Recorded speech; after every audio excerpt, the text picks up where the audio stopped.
Hello, everyone. We are back with part 3. Finally, the much anticipated conclusion of the grandest 3-parter you've ever done. The only 3-parter Grandest I've ever done. And the only. Yeah. Maybe another one someday. Not right now. Oh my God.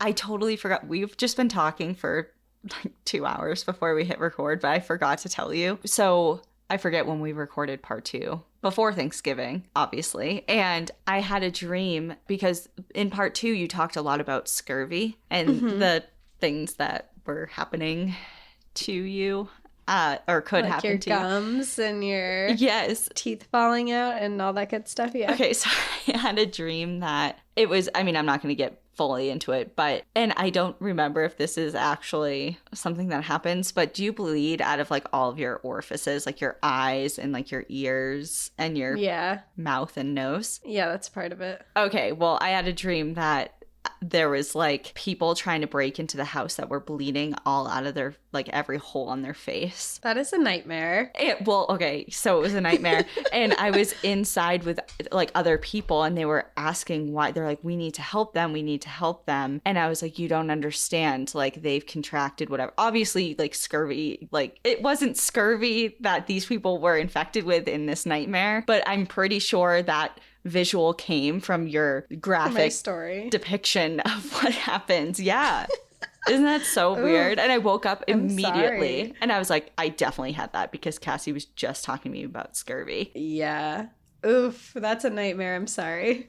But I didn't have nothing to do with the teeth, which is interesting because I have a recurring nightmare about spitting out my teeth. Me too. It's a really common one, actually. I looked it up once and it was like, this means you have financial trouble. Like, well, no shit. Like, everyone has financial trouble. Like, that's such a blanket statement. You know what I mean? When I looked it up, it said that if your teeth are falling out, that it's a sign that you're insecure about areas in your life. Because, like, it's something, like you look in the mirror or something and your teeth are falling out or your teeth break off. And it's supposed to symbolize insecurity in decisions or events that are going on in your life. Oh, interesting. I guess that's also a blanket statement as well. I feel like everyone can attribute something in their lives that's true for. You know what I mean? Yeah, that's probably true. All right, anyway, enough about that. Anyway, Let's do a recap of part 2, just so everyone can be on the same page. If you're just starting part 3 and you haven't listened to part 1 or 2, definitely go back. This will make absolutely no sense to you and will give a lot away from the previous episodes. So going to part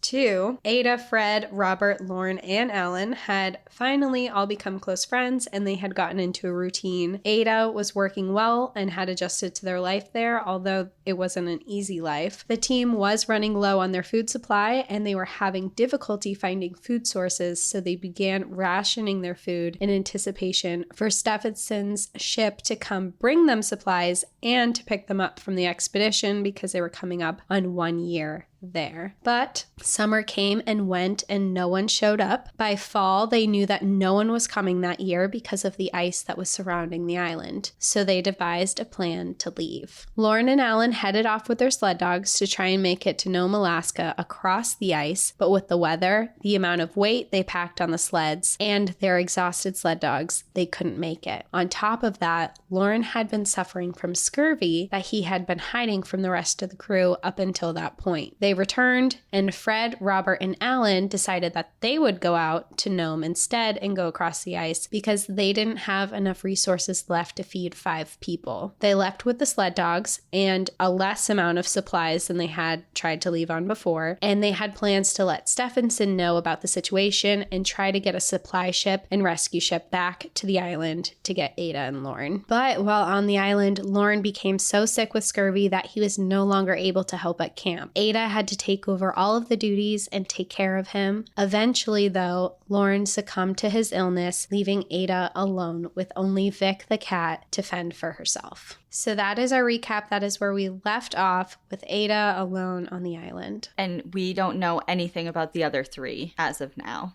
that left. As of right now, we have no idea what happened to them. They left and Ada is just waiting for them to return. Okay. So meanwhile, while all of this was happening on the island, back in the United States, Steffanson was still set on colonizing Wrangel Island, despite not having any support from any country. When concerns from family and friends came in about the welfare of everyone on the island and not being able to send supplies out there months prior, Steffanson assured everyone that they were fine. He said it was easy to live on the island, that the men there had plenty of ammunition to hunt, and they knew how to hunt big game animals. He also said that the air there was healthy and it was easy living, and it was unlikely that anyone on the island would be suffering from illness, and it was much more likely that they would get sick in the city than they would get sick on Wrangel Island. Little did he know. Yeah. Do you think he truly believed that? Like, in his heart of hearts? I do. I think he's just misinformed. I don't know what it is. I think maybe his ego is in the way of this. Okay. Where he wants to be right so bad, but he doesn't falter ever. He's just like, this is fine. This is great. We're doing this. We are colonizing it. You know, so far he hasn't said anything that maybe something's going wrong. Maybe he made a mistake somewhere. I really think he's all in on this for whatever reason. On top of saying that they're probably totally healthy, he stated that they were probably just homesick, and besides that, they were thriving out there. He also was still actively looking for another ship to go out there to employ more men and groups of Inuit people to continue the steps to colonize the island. So he wasn't even done. He wanted to send us a relief ship to go pick them up and drop off a whole new crew. The problem with this was his mission had actually become embarrassing. And despite Britain not being involved with it, they were formally given a notice that they were violating Russia's rights by trying to occupy their land. So now Russia is reaching out to the British government saying, hey, you can't be trying to take over this land. And Britain is looking at Steffanson like, we're not. We didn't even know this was going on. Right. Like, no one wants to, like, take responsibility for him. They're like, no, we have no idea what the hell is going on over there. It's like, it's just this lone, like, expedition guy who wanted to do this. And Steffanson had reached out to Canada because Britain was pretty upset with him to help find a relief mission to bring more supplies to them. When questioned if this was a relief mission or a rescue mission, Steffanson explained that everyone on the island was fine again, and he wanted to send more people to live there. Because he said that he wanted to continue this mission, Canada refused to help him because they wanted nothing to do with this. So then he ended up going back to asking Britain if they would help him. And again, Britain still was not interested, especially because Steffanson was asking for financial assistance of $10,000, which in today's money would be about $100,000. So they're just like, we don't want to do this. We don't agree with you, and we're not giving you a ton of money to go there. Well, and the irony is they keep asking if it's a humanitarian effort, like if there's people in need of assistance, and there is, but he just doesn't know it or doesn't want to admit that that's a possibility or whatever. I just don't understand how he could say no so confidently because he doesn't know. For all he knows, they're not even alive anymore. But for him, this is the friendly Arctic. He's like, there's no way. It's so easy to survive. Yeah, I guess it's not even a possibility in his mind. On a polar bear nesting ground. Right. Yeah, right.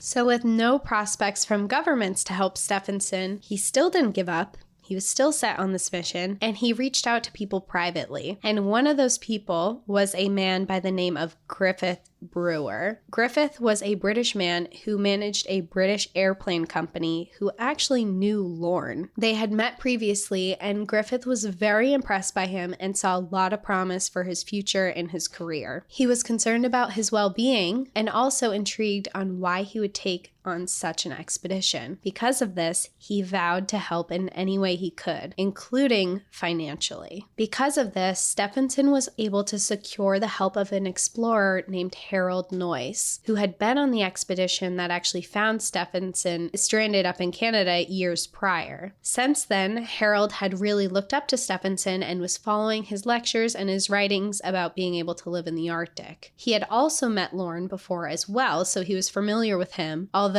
Harold didn't like Lorne, and they had actually gotten into a physical altercation in the past. But despite this, the idea of heading back to the Arctic on a mission Steffanson was organizing was a very enticing to him, and he agreed to go to Wrangel Island. Steffanson did make it clear to Harold when he hired him that this expedition was to colonize Wrangel Island, and that if the men did not want to stay, he needed to stay on the island, or he needed other people with him to do so. Harold, at this, had no intentions of staying on the island, especially with the issues between the countries of occupying it, so he thought that it would be best to hire Inuit families, and he wanted them to bring their dogs and sleds, and he also thought that they would be more willing to stay behind on an expedition like this. There was only one suitable ship in Nome that could make the journey to Wrangel Island that summer, and it was called the Donaldson. This ship was owned by a man named Alexander Allen, and after some convincing from Harold, he agreed to let them use the ship, and he agreed to come on the ship as a navigator. They reached an agreement that Steffanson would pay $1,000 up front as a down payment to secure the use of the boat, and after that, they would pay $581 per week for 1 month to cover the rest of the cost. While Harold could not find any Inuit people who were willing to make the journey because of the dangers of it, the rest of the trip looked like it was going to go smoothly. Reported ice conditions in the area were favorable for them, and the ship itself was prepared to make the journey. They planned to leave on August 1st and arrive to the island within 2 weeks. But suddenly, when payments were due, Steffanson mysteriously became unreachable. They wired notice after notice to him stating they needed payment to be able to take the ship, but each one of them was ignored. Because of this, Harold was not able to pick up essential supplies for the voyage, and the ship owner, Allen, was getting very frustrated. On top of that, the Russian government had also gotten involved now. The Siberian government announced that they were outfitting a vessel to Wrangel Island with the intentions of capturing the explorers and to take official possession of the island under Russia. The British government responded saying that this would be an act of war if they were to capture the people on the island. But with these growing tensions rising, rumors started to spread that no ships were allowed to actually go to Wrangel Island without permission, and even with permission, Russia would be taking over the boat and confiscating any supplies on board. There were also rumors that there was a Russian gunboat patrolling the ship path looking for any foreign visitors. They mean business. They're like, cut the shit.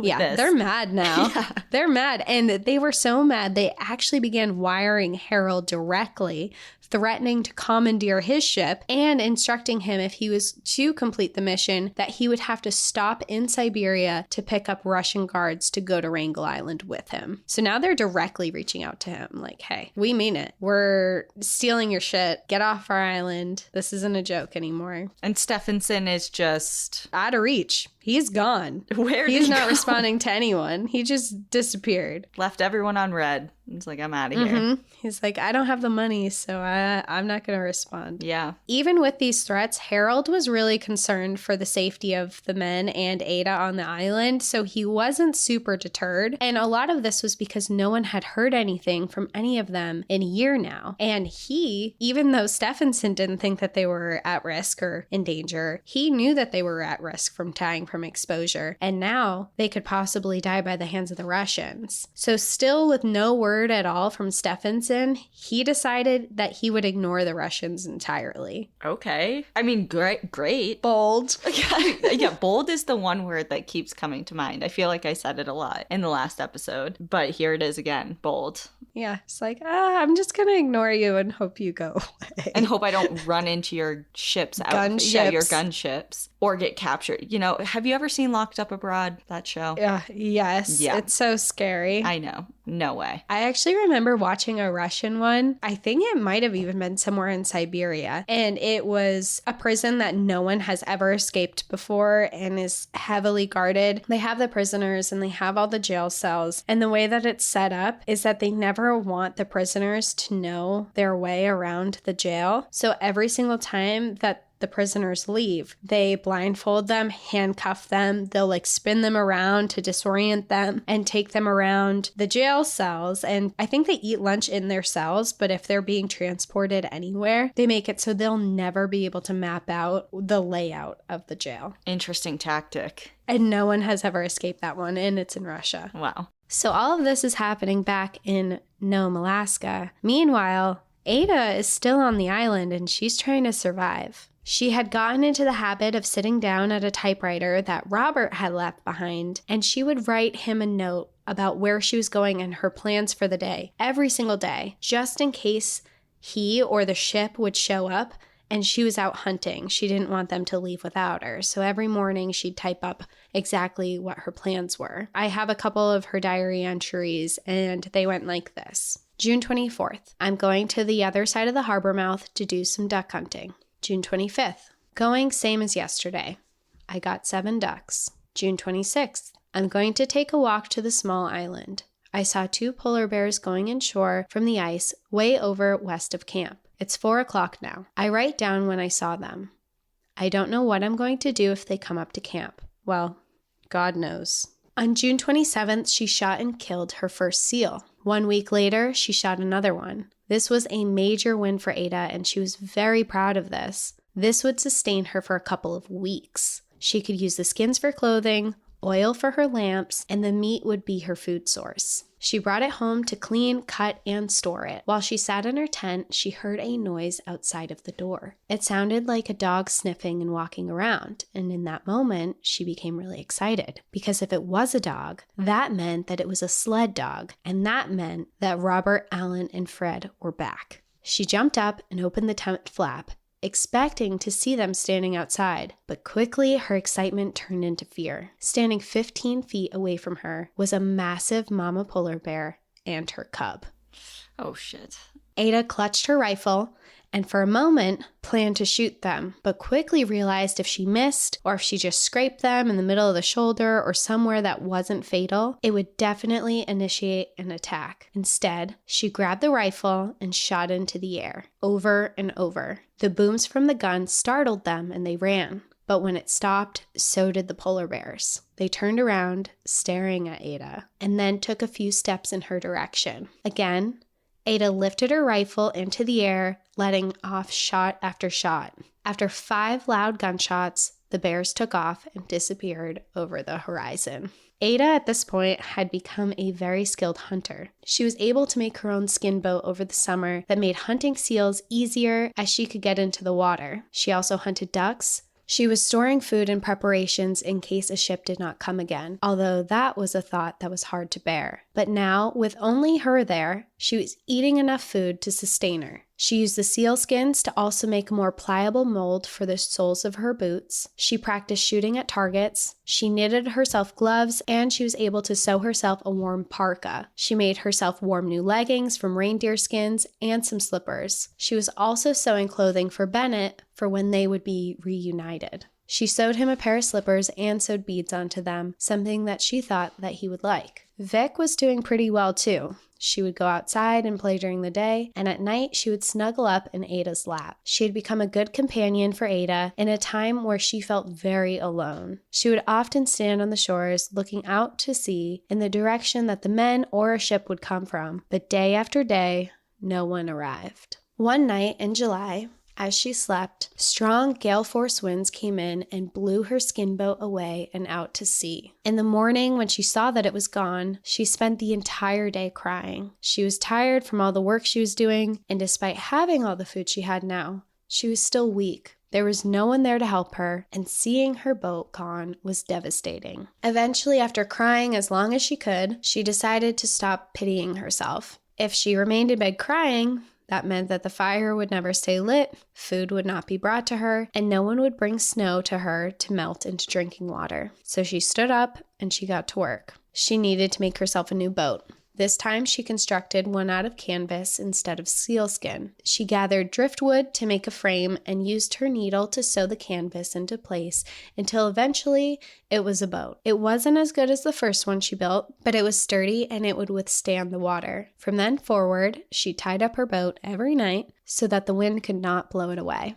I have to say, she's become a badass. I was just about to say she's flourishing. She started, you look at her in part 1, and she had Arctic hysteria. She's crying. She's literally throwing herself into storms. And over everything she's been through and over this year, she has just really taken on this role. And she's very active in her own survival at this point. Yes. I mean, you said it. She has to step up to the plate. There's no other option. And she's doing it so well. From what you just described, she's not just scraping by. Like, she's really, I feel like she'd be a solid contestant for Alone. Like, she would blow everybody out of the water. Ah, she is. I mean, she's alone on Wrangel Island and she's just doing her. Yeah, she's doing her thing. I don't want to take away from how much work it is because, I mean, she did. She had to light all the fires. She had to keep them going. She had to catch all of her food. She had to cook all of her food. She had to do all of it herself and had no help. But she's come into a routine and she's doing it. Yeah. And I think even little things like you said, as far as Vic goes and sewing things for Bennett, those mentally probably did wonders for her as far as keeping her going as well. Because, you know, that's half the battle is just your mental state. It's just unbelievable how much the company of an animal can truly bring you, like how much peace and comfort. Mm-hmm. And in a way, maybe she probably feels like responsible for Vic too. Like, you know, like I'm taking care of something. I have a responsibility to someone other than myself, which probably helped her even a little bit, I would imagine. Mm-hmm. You know, like, oh, this is someone who's dependent on me. And to have that companionship, like a little cat, like snugged up on your... I can't even believe this cat. This cat's just doing... This cat is thriving. It's just like, I was a kitten. I was brought to Wrangel Island. This is all I know. Right. Yeah. That's so true. That's so true. I live in a little snow shelter and I sleep in sleeping bags and I try and catch rodents during the day if there's not a blizzard outside. That's so true. Yeah. The original adventure kitty. Literally.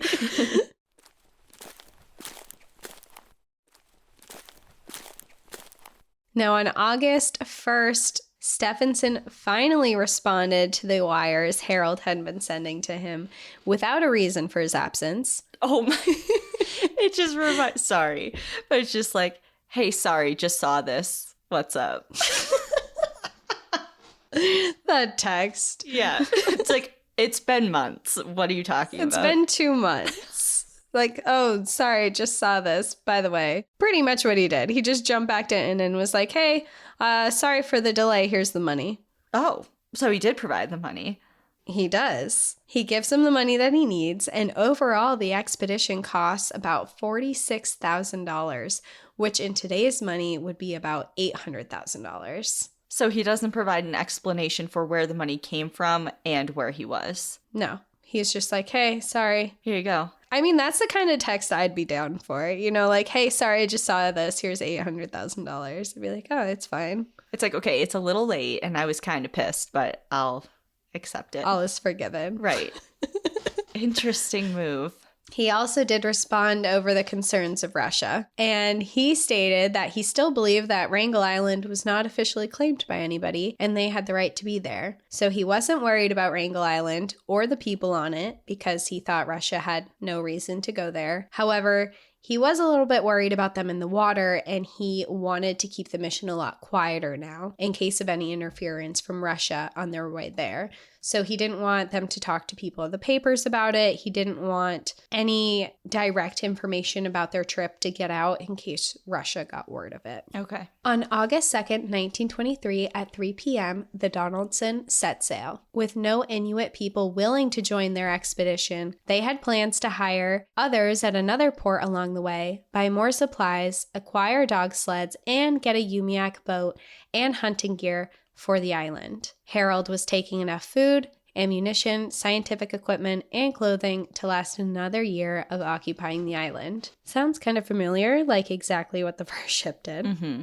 They arrived at Cape Blossom, a port farther north in Alaska, 4 days later. Here they stocked up on supplies as they needed, and this time they were successful in finding Inuit people to join them. The ship was running well and they were on schedule for arriving to Wrangel Island. As they sailed there was originally no sign of ice, which was a very welcome sight because they had been worried about it. But on the night of August 11th, temperatures dipped down to 37 degrees Fahrenheit, which is 2.8 degrees Celsius, and they began to see chunks of ice floating throughout the water. Shortly after, in front of them was a horizon filled with a long stretch of ice with no sign of it ending. And when I was reading this in the book for this, I actually could really picture it because when I flew to Iceland recently, I flew over Greenland. Mm-hmm. And when we flew over, it was clear skies. It was a perfect day. There were no clouds. And we flew over Greenland, which was really beautiful, which I was excited for just to see it because there's a lot of mountains and a lot of ice. But then when we got to the water around and past Greenland, I could see from the plane these huge ice chunks. I mean, they looked kind of small from where I was,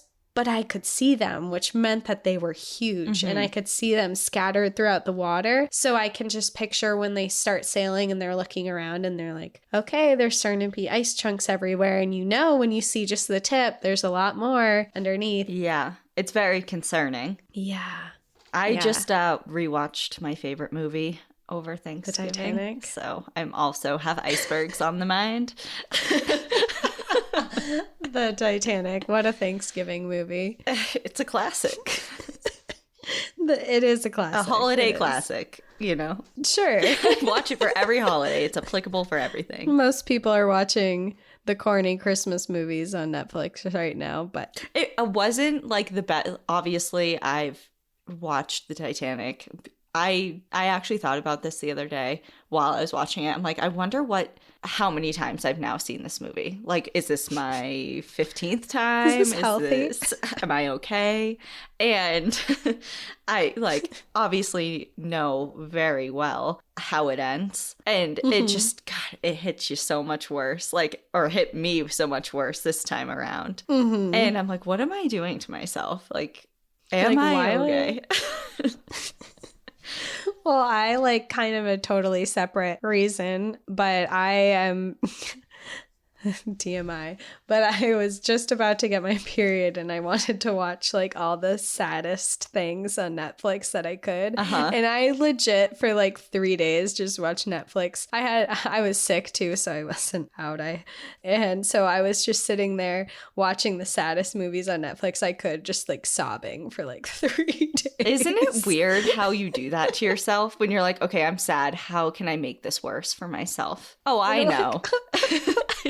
Oh, I know. The perfect thing. Let me watch From Scratch on Netflix in one day. From Scratch. That was rough. And then I watched the 3rd season of Dead to Me and I just... Oh, yeah. You told me about that. I haven't seen it yet. Is it sad? Oh, my God. Can it be sad? Isn't it a comedy? It is a comedy. It is a comedy, but there's just so many reasons why it made me sad. And one was Christina Applegate. She was recently diagnosed with MS. And just seeing her and how that she's going through it, but she just puts on the best performance and she is just thriving. And I've always loved her as an actor anyway, but just knowing that she's going through that. And then you notice little things like she's sitting in a lot of the scenes instead of where before she was always up and running. So you can notice tiny little things, but her acting and her performance is amazing. And then the storyline itself, which I won't give away in case people haven't seen it yet. I just destroyed my life. I was just crying the entire... I cried I want to say, I don't know how many episodes there were. We'll say there's 10 episodes. I cried 7 out of the 10 episodes. Are you okay now? Yeah. Oh, I'm doing okay. great now. Good. Yeah, I recovered. However, I will say you came out of that binge considering bangs because of... that character. What's her name? Judy. Judy. Yes. For context, for people listening, I texted, I just showed up on one of our Zoom meetings with these fake extension bangs. Fake bangs I put on, and I'm like, what do you think? I didn't want to cut them myself. I think they look dope. I think you should still do it. I know you won't. Okay, I know you won't. I have commitment issues, so it's hard, but I am considering it, but I don't know. I can't decide.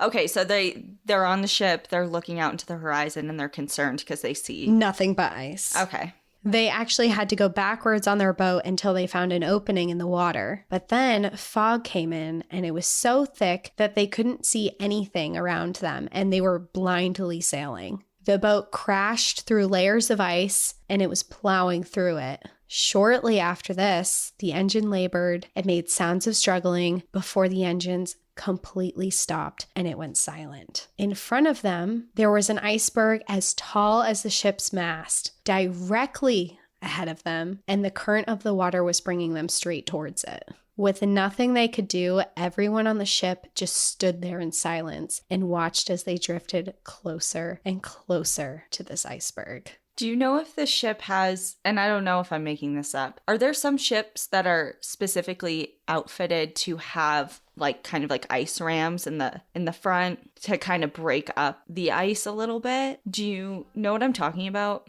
I do, but from the book, I didn't read anything of that. In fact, I read in this part where they're plowing through the ice, the captain was actually worried about it. Everything was watertight at that moment, but they were worried of how long that would be sustainable for. Right. And as we know from Titanic, it can only withstand up to a certain E deck or something. I forget. Right. Right. Just as they were getting closer to this iceberg, suddenly the engines roared up and began working again. And with this, they were able to back themselves away. They spent the next 10 days navigating through ice floes, having to steer the ship around icebergs, zigzagging, backtracking, and then trying again. There was no direct path to follow, and they just went wherever the ice allowed them to go. The bow was being smashed over and over by ice, and they spent every moment steering their ship. There was no time to change their clothes. There was barely any time to eat or sleep because someone had to be steering it at all times, or they were at risk of crashing into an iceberg. Day after day, they hoped to see Wrangel Island, but through the thick fog, they could see nothing. When they finally made it through the miles and miles of ice into open water, the crew couldn't help but feel like the likelihood of anyone being on the island was very small. But when Wrangel Island finally came into view, their hope came back. They saw a gravel shoreline with moss-covered prairies, and they could hear the roaring of walruses. And there happened to be some life there after all, which after all the ice they had seen, they were worried that there was just nothing out here. They lowered a skin boat, and several of the Inuit people that they had just hired jumped off and sailed to hunt for food. They were able to hunt 2 massive walruses and brought them back aboard. Harold instructed the crew to make a special dinner for the team on Wrangel Island, because with the life that they had just found on the island and the ability to hunt, they suddenly had these really high hopes that everyone was alive. When they approached the shores where they were led to believe that the camp would be set up, there was no sign of anyone. They could see no camps, no tents, no sign of any people. Harold continued to sail around the island until about 10 miles, which is 16 kilometers later, when they came across an abandoned camp on the shore. Harold and the other men dropped a skin boat into the water and sailed to shore. They searched for clues of where the team may have gone, but the only thing they found was a bottle with a piece of paper inside of it. Inside, they found a note declaring Wrangel Island as a part of Britain in the name of King George, and with all 4 men's names signed on it: Fred, Alan, Lauren, and Robert.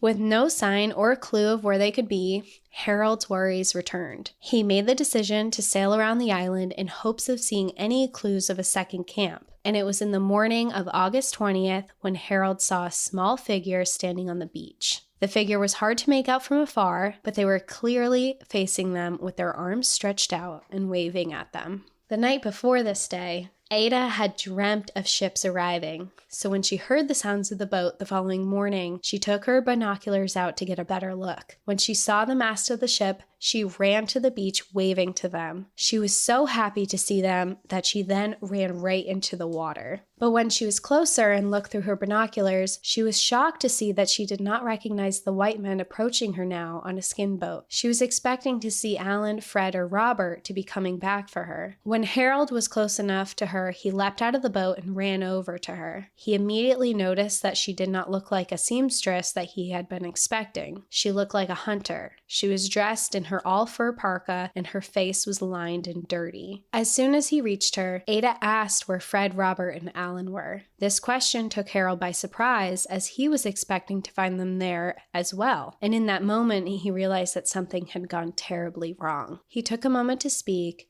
and then as gently as he could, he told her that there had been no news of them in Nome, and that they were expecting to find them all on Wrangel Island. Ada immediately began to cry when she told him, "There's nobody here but me. I am all alone. Lauren died on June 22nd. I want to go back. will you take me to Nome? She asked him. Her voice was broken and she was in tears. When Harold told her that he would take her back, she collapsed into his arms and sobbed. They stood there for several moments before Harold carried her onto the skin boat and rowed her to the ship. They welcomed her with hot food and coffee and allowed her to settle down. When she was feeling up to it, she explained what had happened, how Alan, Fred, and Robert had left for Nome. She was distraught and worried that they were still out there missing on the ice, but Harold could not comfort her. There was no word in Nome and no reports from Siberia of any men showing up there either. He knew that a journey across the ice was almost impossible, and it was more likely that they fell through the ice or were crushed by ice floes. Given their weakened conditions and lack of food on their journey, he knew it was almost impossible that they would have survived. When she was fed and ready, they returned to the island to her camp. Ada showed them around and how she had been surviving for so long. Harold was amazed by Ada, seeing the conditions she was living in. It was clearly a miracle that she was alive, and the way that she was doing it was incredible. She showed them Lauren's body, and on August 21st, they buried him on the island. She gave Harold his diaries from the time that they were there, along with other supplies and belongings on the island, but she kept the Bible that Lauren had given her. Harold read through the diary and was shocked at what he read about Ada. The stories of her throwing herself at Alan, but then the way that the men treated her in retaliation of it, tying her to flagpoles, sending her to bed without food, making her sleep out in the cold. It was absolutely horrible the way that she was treated, but the expedition itself was also embarrassing. Harold noted incompetence throughout his journal, from the way they hunted, to what they brought to the island, and the decisions that were made. They stayed on the island for a few more days as the new crew unloaded their supplies and organized their camp. Then Ada and Vic the cat joined Harold on the ship. They left the island to sail to Nome on August 23rd and reached its harbor on August 31st. When they arrived, the first thing Harold did was wire a telegram to Steffanson. It read, "Arrival last night, Wednesday. Blackjack only survivor. Stop. Buried Lauren, August 20th. Stop. Alan, Fred, Robert left Wrangel, January 28th, 1923. Stop. Believe entire party perished. You should notify relatives of the boys as you think best. Stop. Have left colony of 2 Inuit families and 2 unmarried Inuit men in charge of wells. Stop. Equipped party for 2 years. Stop. Game conditions. Wrangel apparently excellent. Stop.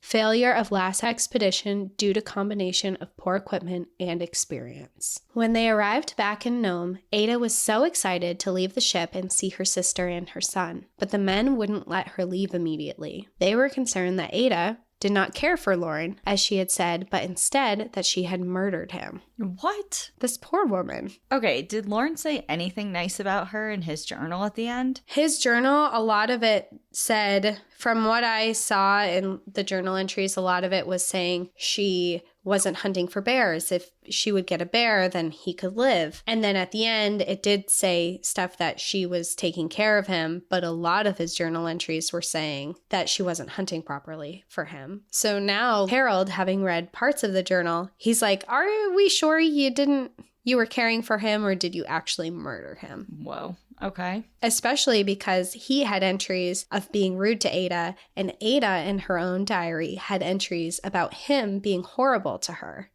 So it's like, did you just murder him because he was mean to you? So it took several hours of questioning before they eventually allowed her to leave the ship with all of her belongings, including Vic. Life was very different when she returned. Her stepfather had died while she was away, and so did her ex-husband, who had drowned in a river. Her sister had a baby and named her Ada. Newspapers were covering Ada's story around the country, and she could not go anywhere in Nome without people looking at her, talking to her, or talking about her, and she hated the attention. She was also struggling with her time in the Arctic, watching Lauren die, missing the men that she had become close to, and surviving alone for so long. She often had flashbacks to her time there. She was reunited with Bennett, and during her time away, she had accumulated enough money in her bank account to make her a rich woman by her standards. She had enough to take Bennett to Seattle to get the care that he needed. In the early fall of 1923, Ada and Bennett packed up their belongings and headed to Seattle. Before she brought Bennett to the hospital, they went to the movies together, which was something that they both loved, and then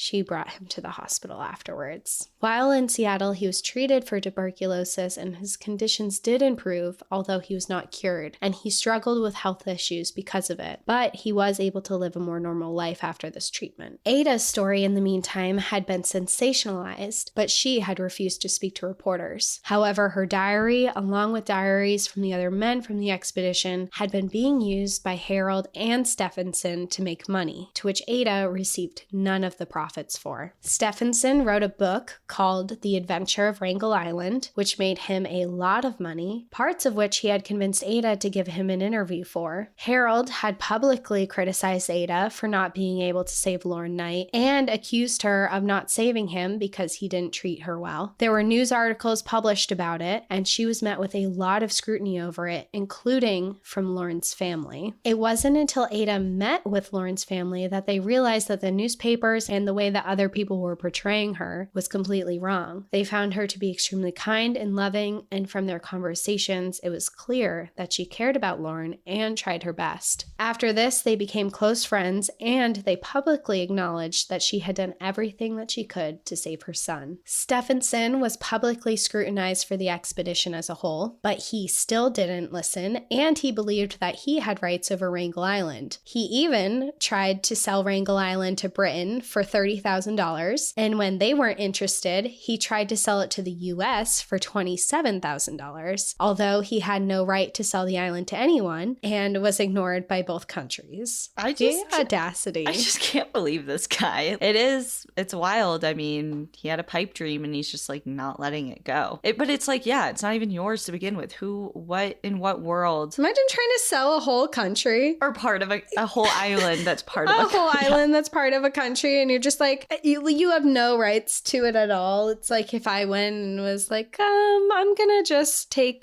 Plum Island and I would like to sell it to the UK. And the US would be like, we own this. What are you talking about? Right. You know, like it's just like, yeah, very odd. It doesn't make any sense. And how do you even go about doing that? Like, what is the procedure? Like, what paperwork? It's just non-existent. It sounds like he just approached like government officials and was like, hey, do you want this island? I'll give it to you for $30,000. Okay. They're like, what? You don't own this. Right. Yeah.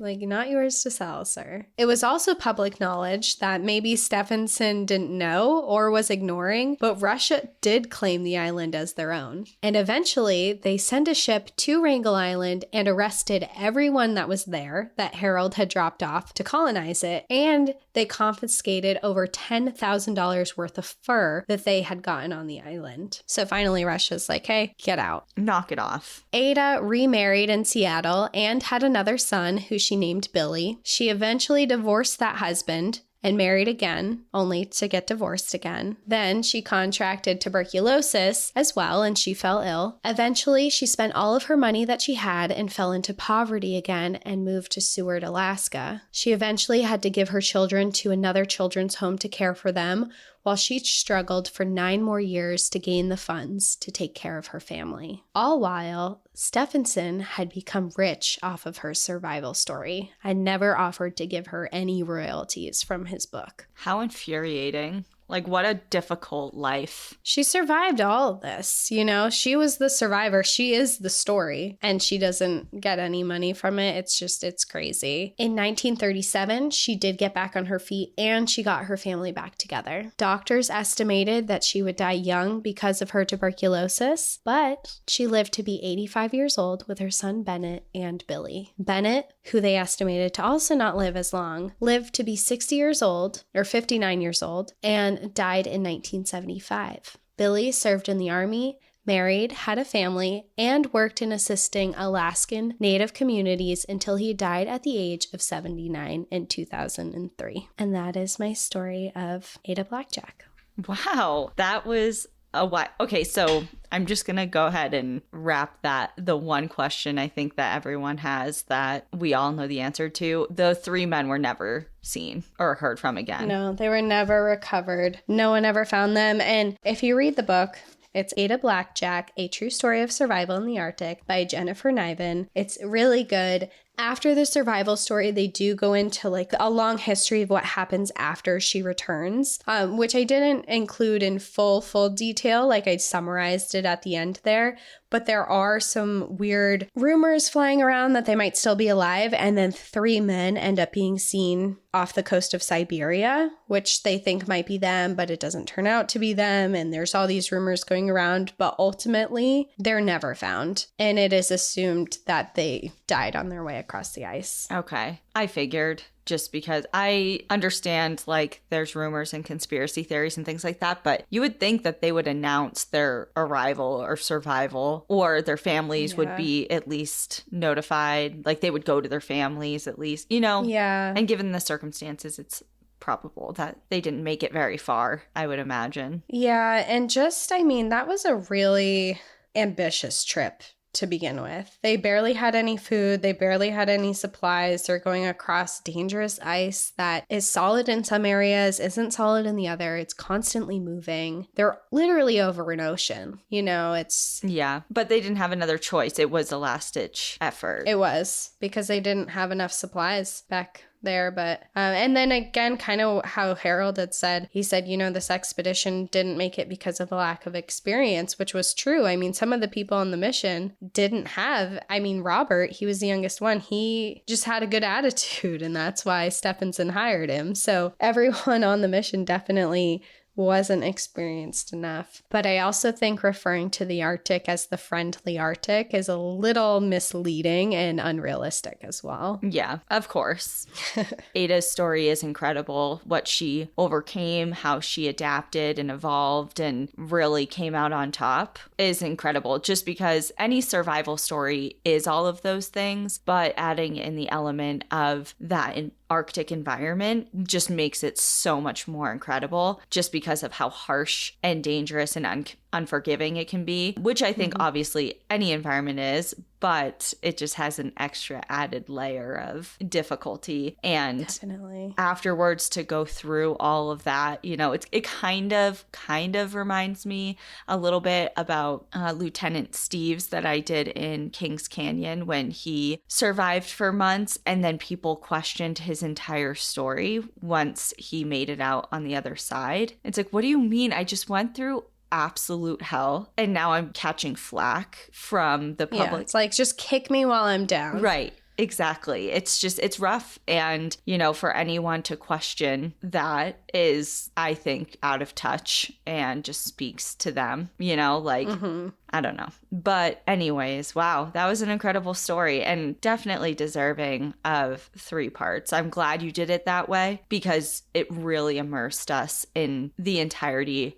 of the story versus just glazing over some of the details, which I know you had to do either way, but yeah, I appreciate a book is a book, you know, but it was kind of easy to put it into 3 points because there were just so many different sides, because you had the people back in Nome, you had Steffanson, you had the people he was hiring and all the issues going on there. And then you also had Ada's story, and then you also had the other men's story as well. So it was just easy. I felt like if I had kept it all in 1 story or 2 stories, it would have all been jumbled together and we would have lost pieces in it. So I liked separating it into 3 parts. But it's definitely a crazy story. And Ada, I mean, it's devastating what happened to her after, I personally think. Just that she ever lived in poverty, while Steffanson never even went to Wrangel Island to go help with the expedition, made a bunch of money off her story. And then just being questioned, like you said. And the biggest part for her, though, it seemed that she was mom and she just wanted her son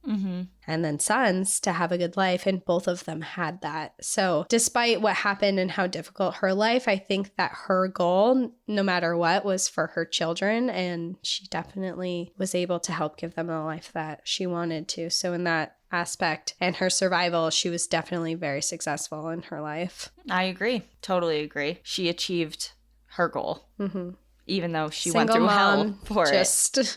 Yeah. All right. Well, thank you. And I'm cold now. I just feel cold after listening to that story. You know what I mean? Like, I'm just mentally in the ice. In the ice. Yeah. When you said she like ran out into the water because she was just so excited to see. I'm like, oh, I feel like I just did a polar plunge. It was definitely a polar plunge, but she had all that winter gear on. I don't know if it was waterproof, but Probably not, and I guarantee she did not care. She was just so she's overjoyed. just like, I'm leaving. Yeah, I I'm know outta there's here. heat on that ship. Like, get me out. Yeah. All right. Well, cool. Thanks everyone for hanging in there for 3 parts. Hope you enjoyed it. We'll see you next week. In the meantime, enjoy the view. But watch your back. Bye. Bye.